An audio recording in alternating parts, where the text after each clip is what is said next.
Hello les amis, j'espère que vous allez bien. Donc aujourd'hui dans cette nouvelle vidéo, je vais vous dévoiler la sixième étape, donc le sixième épisode de ma série Comment devenir riche. Je vous rappelle comme d'habitude que si vous n'avez pas vu, si vous avez loupé le cinquième épisode, donc le précédent, vous avez un bandeau qui va apparaître sur la vidéo où vous allez pouvoir donc cliquer dessus et donc voir le cinquième épisode, la cinquième étape avant la sixième. Et puis si vous avez loupé un des précédents épisodes ou si vous avez loupé toute la série, eh bien vous retrouvez dans la description de la vidéo donc en fait tous les liens des vidéos précédentes. Alors effectivement aujourd'hui donc comme je disais on va faire donc cette sixième étape de la série Comment devenir riche. Et on va parler notamment d'assurer sa retraite. Puisqu'effectivement, il y a une chose qui est inévitable, en fait, c'est la vieillesse. Effectivement, on vieillit tous, et il y a un moment ou un autre où on va devoir prendre notre retraite. Si on le souhaite, on n'est pas tous obligés, mais généralement, on prend tous notre retraite un jour ou l'autre. Et ce jour-là, si on n'a pas pensé à assurer notre retraite, eh bien le jour où on va y arriver, on va sentir notre train de vie qui va baisser. Et donc vous devez donc prévoir assez de revenus pour préparer votre retraite. Donc une fois que vous la prendrez, parce qu'effectivement peut-être que vous avez travaillé toute votre vie ou en partie travaillé donc dans un emploi salarié, donc vous allez avoir une retraite ou une partie de retraite en tout cas. Mais vous allez voir que ça va baisser normalement par rapport à... Enfin, il y a des grandes chances en tout cas que ça baisse, que votre retraite soit plus basse que vos précédents salaires. Donc, si vous n'avez pas assuré votre retraite précédente, vous allez avoir un train de vie qui va baisser, vous allez avoir un pouvoir d'achat qui va baisser. Donc, le but, c'est donc de compenser donc cette baisse de pouvoir d'achat, donc cette baisse de salaire par rapport à votre retraite, et ou alors de la préparer entièrement et de ne pas compter sur ce que vous aurez comme retraite aussi. Donc comme je disais, vous allez devoir prévoir assez de revenus donc, pour pouvoir préparer votre retraite une fois que vous la prendrez. Pour cela, il n'y a pas 36 solutions. Pardon. Il y en a 3, dont 2 qui sont rares, qui sont même très très rares. La première, c'est de gagner au loto. Donc là, si vous gagnez au loto, si vous gérez bien votre argent et vous gagnez plusieurs millions d'euros au loto, par exemple, et bien là, c'est sûr que si vous gérez bien votre argent, vous n'aurez pas de soucis donc à la retraite. La deuxième, c'est d'hériter d'une fortune de son vieil oncle. Donc là aussi, ça n'arrive pas tous les jours.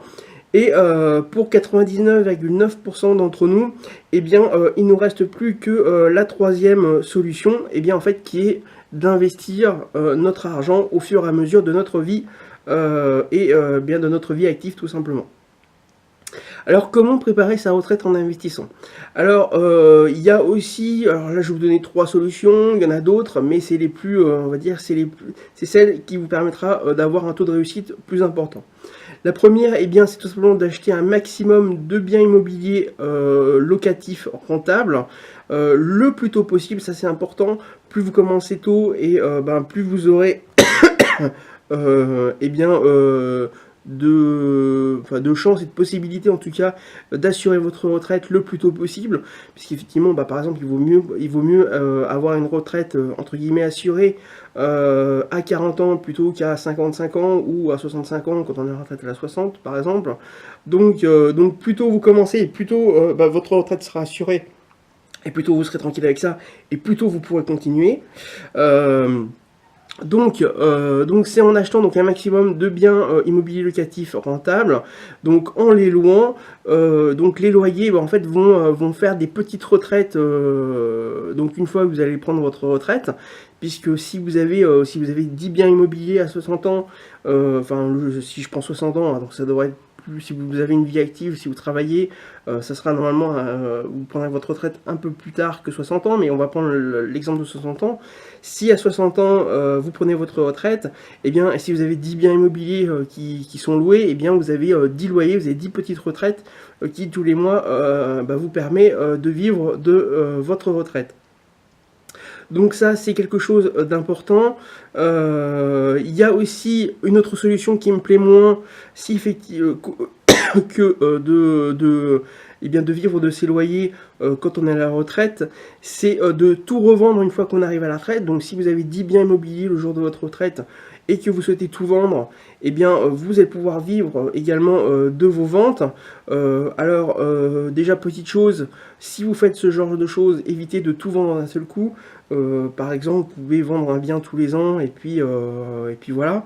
Mais moi, je le déconseille et c'est pas ce qui me plaît. Tout simplement, j'estime que quand on a des actifs, eh bien, on ne les vend pas pour acheter des actifs parce que forcément, si vous vendez des actifs, donc des biens immobiliers pour vivre de votre retraite, par exemple, en faisant des courses toutes les semaines, c'est acheter du passif parce que quand vous faites vos courses, à la fin, quand vous avez tout mangé, il n'y a plus rien. Donc voilà, donc évitez ça.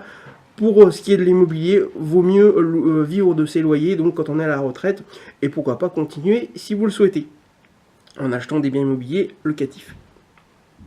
Ensuite, la chose que vous pouvez faire également, et que vous pouvez faire en même temps que ce que je viens d'expliquer par rapport aux biens immobiliers, c'est construire tout au long de votre vie active un patrimoine boursier en achetant des actions à fort rendement et en vivant de vos dividendes une fois à la retraite. Effectivement, moi c'est un petit peu ce que je fais. Tous les mois, je mets de l'argent en bourse. Donc, je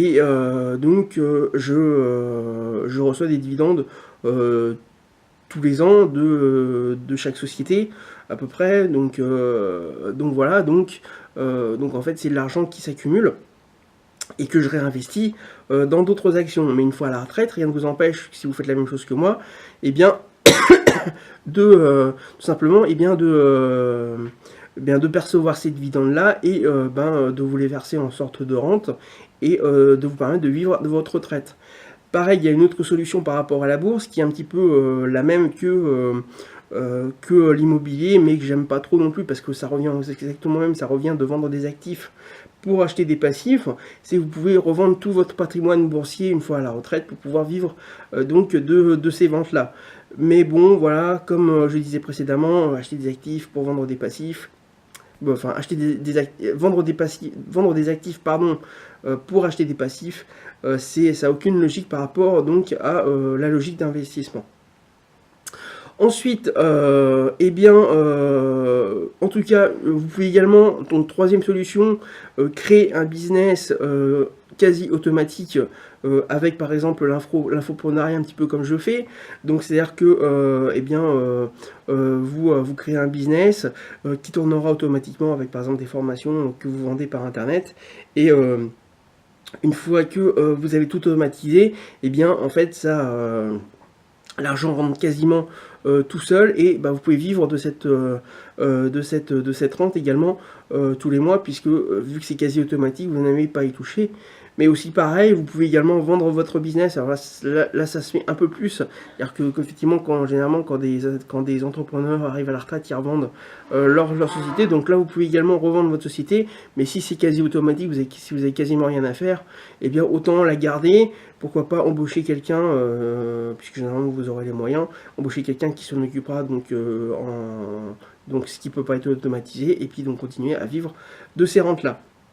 En tout cas, une chose est sûre, quel que soit ce que vous avez décidé de faire, que ce soit une de ces trois solutions, que ce soit 2 ou 3 de ces solutions ou d'autres solutions, faites-le parce qu'effectivement, une fois que vous allez à la retraite, si vous devez y penser, ce sera trop tard, puisque si vous n'y pensez pas avant, comme je disais, plus tôt vous commencez, plus tôt votre retraite sera assurée et vous permettra de vivre de cette retraite-là, parce qu'on est sûr de rien.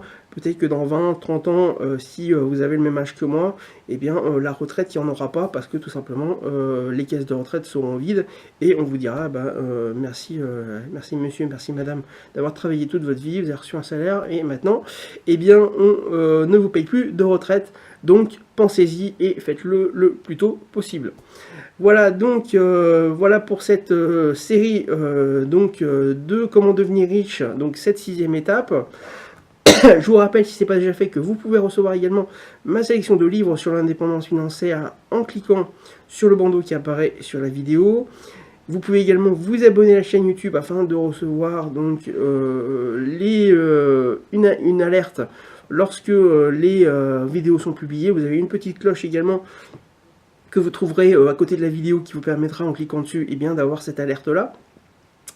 Également, n'hésitez pas donc à commenter cette vidéo pour savoir si une des 3 solutions vous plaît, que je vous ai expliqué, ou si vous en avez d'autres que vous avez entamé ou pas, ou qu'au moins vous y réfléchissez, donc dites-le moi dans les commentaires.